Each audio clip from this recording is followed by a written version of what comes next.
July 15th, Saturday. I'm Michael Smith, 2017. I'm not sure how the quality is going to be. I'm out here just kind of in a random spot trying to take care of this video really quickly.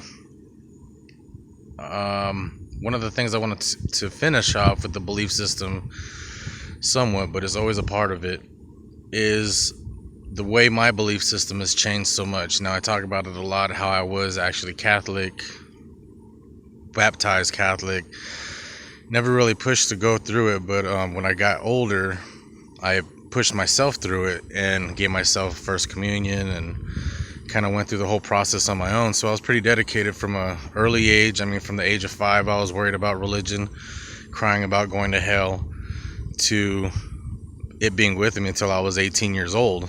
And when I was 18 years old, that's when my mom passed, and a lot of my life started questioning my faith. So with that whole process, I lost my faith and basically believed in myself alone.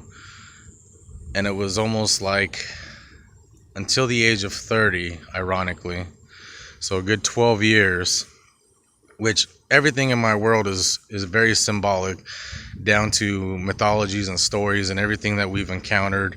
My numbers always correlate to that of which is ancient in our history. And it's ridiculous to me how much it actually occurs, but I've gotten used to it. So, just like my dad passing on the 25th of December in '03, and my mom passing on the 21st of June in '01, it all correlates to symbolic numerology, in my opinion, from historical referencings and things of that nature. But when I became 30, that's when, so up until that point, if I had any kind of belief, it was that of the Catholic faith and of a Jesus and of God and everything that you probably know today.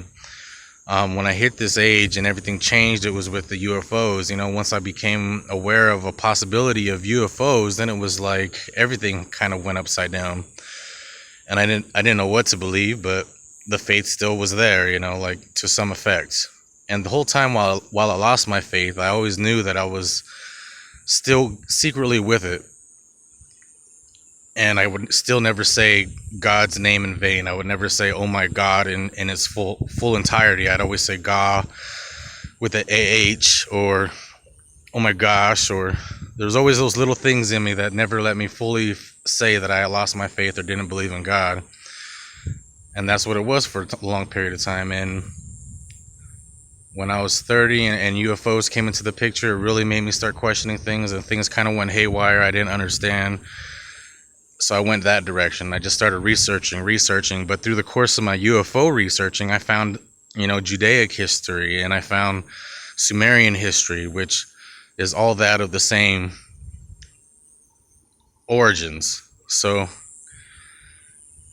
once I stumbled across the same tales, the same myths, the same stories, it became really intriguing to me, and I started going different directions.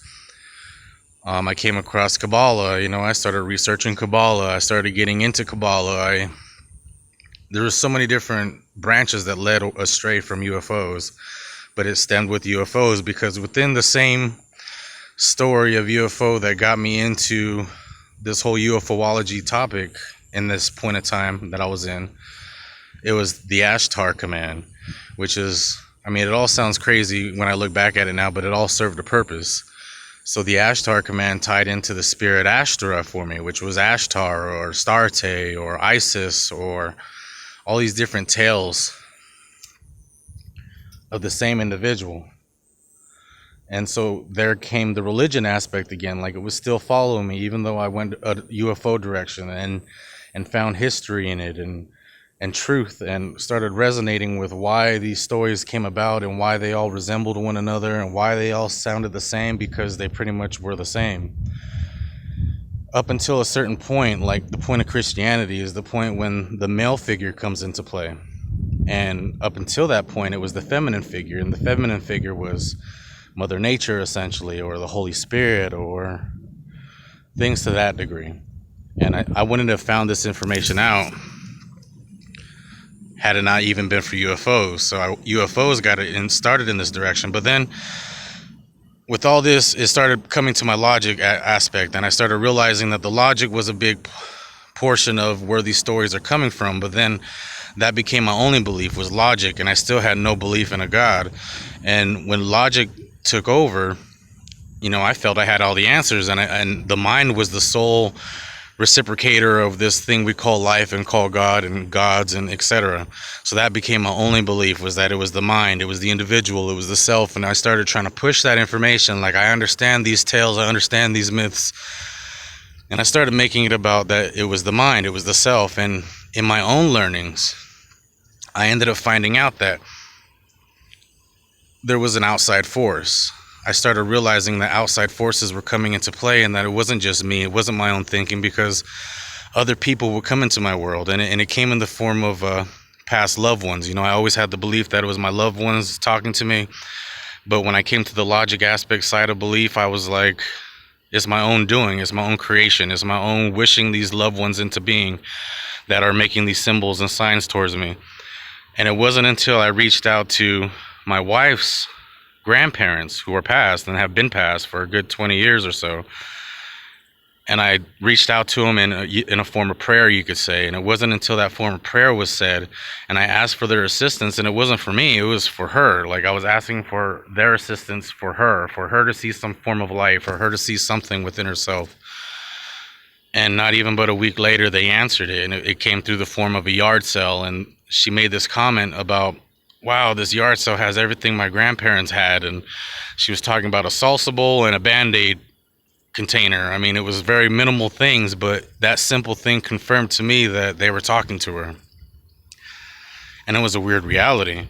So it made me realize that not only was there me, the individual, there was an outside force, but there was also third-party forces, like other people's force. So then it really made me start to question the whole spirituality aspect.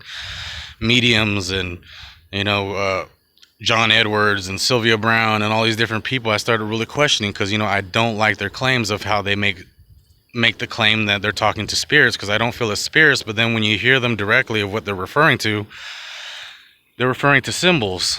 So it makes more sense in that form, and that resonates more with me. So then I became, okay, so it's not just me, the individual, it's not just an outside force that could possibly be the case that I'm wishing upon or willing upon, but now it's also other forces that my wife had no idea I was talking about her to them and whatnot, and yet here she goes and randomly, I've never heard her mention this before at anything, at some yard sale it comes about.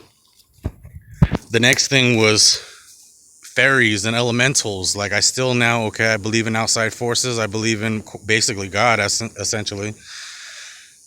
And it was the next level that started coming to me was fairies and elementals, and which are like salamanders and elves and gnomes and all these different figures. It was when I started growing vegetation in my house, and I started tending to plants, that I started getting not only dreams, I got references, I got symbolisms about fairies and gnomes and elves. And so it became apparent that nature is actually speaking in all these different forms of symbol. So much so that you're probably not even aware of it, and it's around you everywhere. We're gonna leave it with this little bit, and I got lots more to talk about still. But my arm is hecka tired. I don't have any of my equipment. I'm out here just in wherever. So till Monday, you guys have a great rest of the day. Thanks. Love you.